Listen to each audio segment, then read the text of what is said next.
কাফনের কাপড়ে কোনো পকেট থাকে? থাকে না, নিয়ে যেতে পারবেন না। আপনি মারা যাওয়ার পরে যে কাফনের কাপড়টা কেনা হবে, আপনি জানেন সেটা টরে কাপড় কেনা হবে না? আপনি কি জানেন সেটা কোনো দামি কাপড় কেনা হবে না?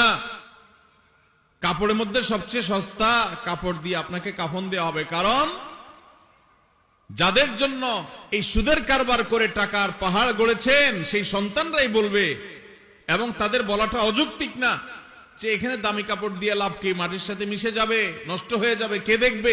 দামি সাবান দিয়ে আপনাকে গোসল করাবে না। এই দুনিয়া থেকে কিছু নিয়ে যেতে পারবেন না, সব রেখে যেতে হবে। ভাগ বটরা করে ছেলে মেয়েরা খাবে, আর হারাম কামাই করছেন আপনি, জবাব দিতে হবে আপনার। আপনার চেয়ে বড় নির্বোধ কে আছে যে কামাই করবেন, চুরি করবেন যাদের জন্য, তারা কেউ আপনার চুরির দায় নিবে না। আপনার শাস্তি আপনাকেই ভোগ করতে হবে, তারপর আপনি অপরাধ করছেন।